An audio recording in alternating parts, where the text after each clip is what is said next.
Bawang goreng jadi lauk. Memang terdengar tak biasa ya Secret Lovers.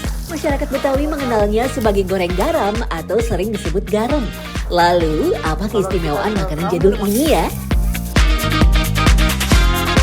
Nah, jauh sebelum garamnya jadi kuali masakan populer, warga plus 62 dulu mengenal garam krosok sebagai bahan tak tergantikan. Tapi di era modern, keberadaan garam balok krosok makin langka.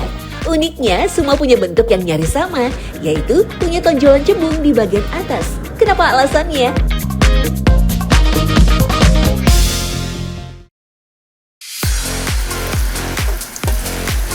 Jika dilihat sekilas, goreng garam sendiri lebih mirip bawang goreng yang ditambahkan dengan cabai ulet goreng. Tak salah memang, hanya ada 3 bahan utama yaitu bawang merah, cabai rawit, dan juga garam. Dengan cita rasa gurih dan tekstur yang renyah, goreng garam bahkan sering dipakai sebagai lauk utama pendamping nasi. Ditambah jengkol crispy, nafsu makan bisa makin menjadi-jadi. Jadi itu dia tinggal tuang aja ke nasi anget gitu. Jadi kayak udah tuang aja kayak tuang garam bahasanya gitu. Kebetulan waktu itu pun ada mereka yang nyebutnya kayaknya siwang atau biasa mereka sebutnya terasi bawang. Ada juga yang dari Kerawang dia bilang lada uyah. Sebenarnya mah sama aja, cuman penyebutannya aja yang berbeda. Untuk membuat goreng garam memang tak dibutuhkan teknik rahasia. Warga Kampung Buwek, Tambun Selatan, Bekasi biasa mengolah sambal benar-benar dari awal dengan kondisi bahan yang semuanya segar. Bawang merah misalnya, alih-alih membeli bawang merah kupas, mereka memilih untuk mengupas bawang sendiri agar kesegarannya terjaga. Bawang kupas yang biasa dijual di pasaran akan meningkatkan resiko cepat layu yang mengakibatkan bawang tak bisa serenyah yang diinginkan.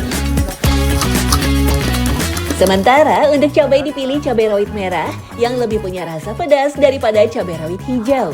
Sebelum digoreng, cabai dihaluskan terlebih dulu di lumpang batu. Pilihan lumpang dibanding cobek semata-mata agar lebih hemat tenaga dan juga fungsinya yang lebih cocok untuk menumbuk bahan dalam jumlah besar. Dalam satu hari, Fendi bisa menghabiskan sedikitnya 10 kg bawang merah dan 5 kg cabai rawit. Setelah itu, baru masuk proses penggorengan. Yang menarik, cabai digoreng tanpa harus menunggu minyak benar-benar panas terlebih dulu. Ternyata trik inilah yang membuat tampilan dan juga tekstur cabai goreng menjadi cantik ketika matang. Teknik khas inilah yang membuat cabai matang perlahan, sekaligus rasa pedas keluar sempurna tanpa gosong. Semua ditandai ketika minyak berubah kemerahan yang sering disebut proses pecah minyak.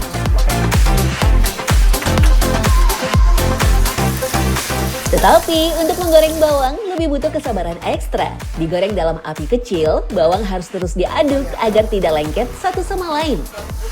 Jika telah menguning, bawang harus segera diangkat.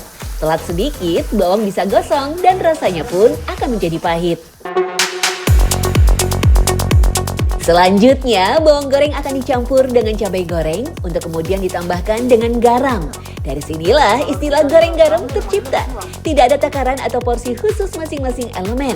Semua hanya ilmu kira-kira yang secara menakjubkan bekerja secara sempurna. Tekstur renyah bawang goreng yang lengkap dengan aroma karamelisasinya berpadu ciamik dengan cabai goreng yang disempurnakan oleh garam. Semua menghasilkan rasa yang begitu penuh. Kalau dari kita sendiri sebenarnya dari orang tua ya, dari mertua saya, dari emak saya, terus ke bawah-bawah terus karena ini turun-temurun dari orang tua ke orang tua ya. Karena apa ya? Karena kan kalangan rendah itu emang makannya ini, gitu, goreng garam. Jadi zaman dulu itu ya udah terbiasa kalau nggak ada lauk ya makan goreng garam. Tak tanggung-tanggung, kepopuleran goreng garam tak hanya sekedar di Bekasi semata. Jemaah haji ataupun umroh khususnya dari Betawi sering membawanya sebagai bekal karena sifatnya yang tahan lama. Jika disimpan dengan baik, kerenyahan goreng garam bisa bertahan lebih dari seminggu. Mereka itu order karena apa? Karena rasa makanan di daerah Saudi itu kurang bumbu katanya. Jadinya mereka lebih senang pakai yang goreng garam aja. Jadi mereka rata-rata bawa itu ya jamaah umroh itu bawa sebelum umroh bawa dari sini beli dulu. Nggak termasuk umroh doang sih. Kadang-kadang dibawa oleh-oleh ke luar negeri. Jika dilihat dari catatan, memang tak ada sumber resmi yang menyebut tentang kemunculan dari goreng garam. Hanya saja, sajian unik ini diyakini lahir dari evolusi kuliner Betawi sejak abad ke-19. Circuit lovers, garam memang jadi salah satu bumbu dapur wajib, kunci kelezatan. Tak bisa dipungkiri, bagi para generasi yang hidup di era 60 sampai 90-an, bentuk garam balok seperti ini jamak ditemui di dapur-dapur tanah air. Dikenal juga sebagai garam bata, tekstur garam balok yang kasar mengharuskannya ditumbuk terlebih dulu untuk dicampurkan dalam masakan. Berasal dari garam krosok yang merupakan kristalisasi pertama dari produksi garam, rasa garam balok memang jauh lebih asin dengan kandungan natrium klorida yang sangat tinggi. Tetapi sejak tahun 1994, pemerintah mewajibkan kebutuhan yodium dalam garam konsumsi masyarakat. Sejak saat itulah, garam balok semakin langka. Tetapi bagi rumah produksi garam bata di Lewiliang, Bogor, langka bukan berarti menghilang. Setidaknya telah 30 tahun rumah produksi ini menghasilkan garam balok. Untuk menghasilkan balokan garam, proses pertama tentu menghaluskan garam krosok. Tekstur garam krosok sendiri dihasilkan dari penguapan alami air laut yang belum melewati proses tahap pemurnian. Warnanya pun cenderung kusam. Warna ini biasanya dipengaruhi oleh tingginya kadar senyawa selain NaCl yang juga ikut mengkristal. Garam krosok sendiri memang dipanen bersamaan dengan cairan sisa kristalisasi yang mengandung magnesium klorida, magnesium sulfat, sampai kalium klorida. Selain itu, tekstur kasar dari garam krosok memang menyulitkan untuk dicetak, bahkan cenderung tak mudah untuk padat. Butiran garam krosok yang sudah halus tergiling biasanya harus segera diproses menjadi garam bata agar tidak rusak. Lantas, kenapa bentuk garam bata harus selalu menonjol di tengahnya? Ternyata bentuk ini memang muncul karena cetakan yang dipakai. Garam balok biasanya dicetak dengan logam persegi yang memiliki lubang di tengahnya.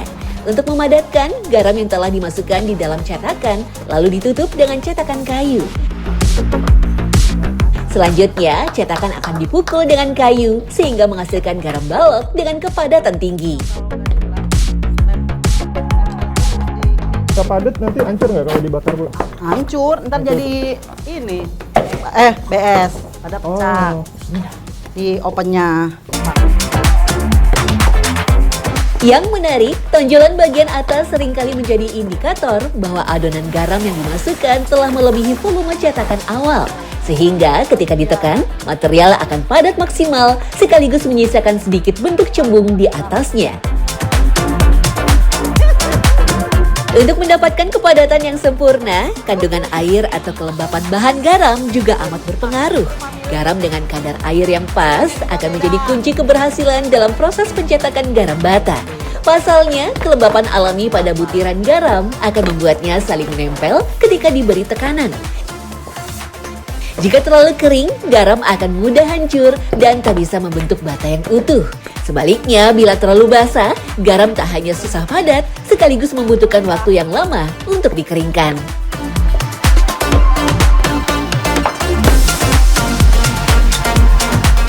Bu, terus kalau misalkan nempel-nempel gini, gimana, Iya, Bu? Emang ini dilap.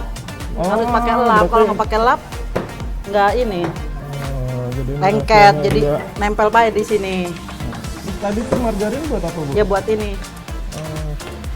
Kalau nggak pakai itu, jadi nggak bisa dicitang, ntar nempel terus. Oh, bisa dicipta. Jadi nempel terus di cetakannya. Dalam sekali produksi, dibutuhkan setidaknya 2 ton garam krosok untuk menghasilkan 2000 buah garam balok. Setelah tercetak, proses selanjutnya adalah mengeringkan garam balok. Maklum saja, meski terbentuk sempurna dan terlihat padat, garam sejatinya masih sangat rapuh dan mudah hancur.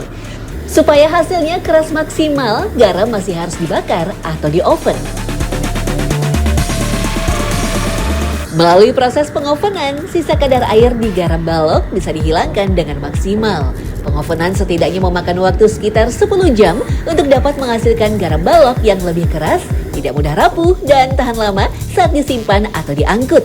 Proses pembakaran mirip dengan batu bata inilah yang menyebabkan garam balok sering disebut sebagai garam bata.